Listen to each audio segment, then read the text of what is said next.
জি, আসলে ছোট সংস্কার বড় সংস্কার দুইটা শব্দ সামনে আসছে এখন রাজনীতিতে, কিন্তু আপনি যদি দেখেন যে আসলে এই ছোট সংস্কার কোনগুলো কিংবা বড় সংস্কার কোনগুলো সেগুলো কিন্তু অন্তর্বর্তীকালীন সরকার সেগুলোকে আলাদা করে আইডেন্টিফাই করে দেয়নি। ফলে মানুষের আসলে বুঝতে সমস্যা হচ্ছে আসলে কোন সংস্কারটা ছোট কোনটা বড় সংস্কার।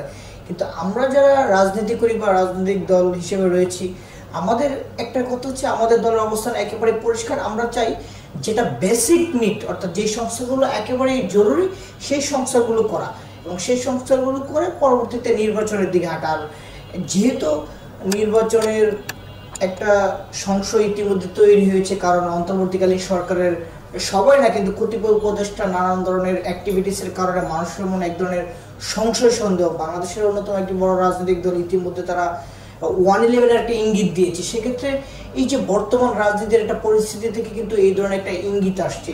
আর অন্তর্বর্তীকালীন সরকার যদি আপনি দেখেন, ইতিমধ্যে 7 মাসের বেশি সময় পার হয়ে যাওয়ার পরে কিন্তু তারা ন্যূনতম কোনো সংস্কারের দৃশ্যমান কোনো অগ্রগতি দেখাতে পারে নাই। আমরা যে বিষয়গুলো বলছি, আপনি যদি দেখেন বারবার বলা হচ্ছে সংস্কারের কথা, কিন্তু ইমিডিয়েট যে ঘটনাগুলো ঘটছে সেই সংস্কার তো সেখানে কোনো লেশমাত্র দেখা যাচ্ছে না। যেমন আপনি ধরেন নির্বাচন কমিশনের ক্ষেত্রে যদি দেখেন, বর্তমান যে নির্বাচন কমিশন গঠন করা হচ্ছে সেটা আগের নিয়মে। আবার একইভাবে যে নির্বাচন কমিশনের যে দল নিবন্ধনের যে গণবিজ্ঞপ্তি, সেই বিজ্ঞপ্তিতে যে শর্তগুলো সেটা আগের যে সরকার ছিল বা আগের যে আইন ছিল সে আইনে। তাহলে এইগুলো তো বেসিক ছিল।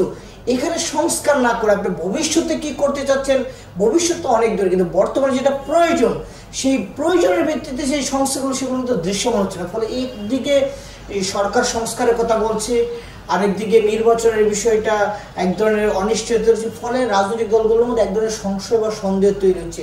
আর তত্ত্বাবধায়ক সরকারের ক্ষেত্রে আমরা বলবো যে তো এই বিষয়টি আগে একটি আদালতের আদেশে বাতিল করা হয়েছিল, পরবর্তীতে সেই বাতিলটি আবার পুনরায় বহাল হয়েছে। এই অন্তর্বর্তীকালীন সরকারের যারা উপদেষ্টা রয়েছে তারা ম্যাক্সিমামে যদিও লিবারেল থাকলে অনেকের অ্যাক্টিভিটিস একটা বিশেষ গোষ্ঠী কিংবা বিশেষ একটি দলকে গুরুত্ব দেওয়া। সেক্ষেত্রে এই অন্তর্বর্তীকালীন সরকারের অধীনে নির্বাচন হলে মানুষের মধ্যে যে এক ধরনের গ্রহণযোগ্যতা পাওয়ার সম্ভাবনা রয়েছে সেটা কিন্তু অনেকটা সন্দেহ কিংবা সংশয় রয়েছে, কারণ তাদের অ্যাক্টিভিটিস তো আসলে আগের মতো দেখা যাচ্ছে না। ফলে এই যে তত্ত্বাবধায়ক সরকার ব্যবস্থা কিংবা আমরা যে বলছি, গতকালকে আমাদের দলের প্রেস কনফারেন্সে বলা হয়েছে যে আসলে যদি এইভাবে চলতে থাকে তাহলে এই সরকারের প্রতি মানুষের যে আস্থা কিংবা এই সরকার যে একটি নিরপেক্ষ এবং সুষ্ঠু নির্বাচন দিতে পারবে সেই জায়গাটাও কিন্তু মানুষের যে সন্দেহ সংশয় এটা দিন দিন বাড়তে থাকবে। সেক্ষেত্রে আমরা মনে করি যে তত্ত্বাবধায়ক সরকার ব্যবস্থা যদি ফিরিয়ে এনে সেই তত্ত্বাবধায়ক সরকার ব্যবস্থার মাধ্যমে নির্বাচন করাই, সেটাও একটি ইতিবাচক দিক।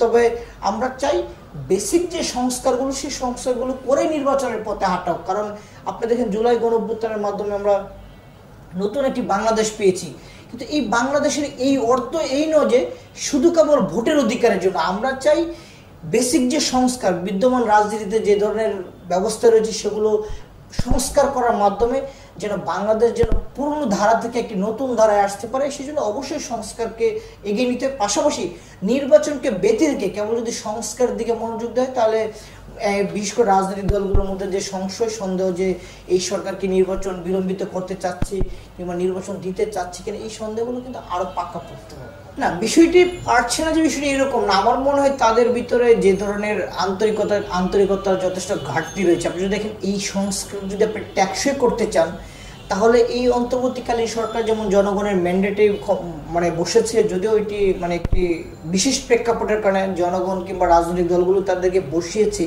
কিন্তু যদি এই বড় ধরনের সংস্কার করতে চান সেই সংস্কার করার পদক্ষেপ পদে পদে কিন্তু আপনার যারা বাংলাদেশের গুরুত্বপূর্ণ স্টেক হোল্ডার রয়েছে, রাজনৈতিক দল রয়েছে, সিভিল সোসাইটি রয়েছে, শিক্ষক প্রতিনিধি রয়েছে, তাদের সাথে বসতে হবে। কিন্তু আপনি যদি দেখেন যে সংস্কার কমিশনের আমার ধারণা খুব সম্ভবত এখন পর্যন্ত একটা বা দুইটা মিটিং হয়েছে, কিন্তু এই 7 মাসে এখন পর্যন্ত এই অবস্থায় তাহলে এই কমিশন দ্বারা কতটা সংস্কার হতে পারে এটা মানুষের মনে একটা সংশয় বা সন্দেহ রয়েছে। এই যখন তারা এই সংস্কারটি ঠিকভাবে করতে পারছে না বা এখন পর্যন্ত প্রপার গতিতে সেটা আগাচ্ছে না, তখনই কিন্তু নির্বাচন বিলম্বিত হওয়ার শব্দটা মানুষের মাথায় আসছে বা এক ধরনের সংশয়গুলো দেখা দিচ্ছে।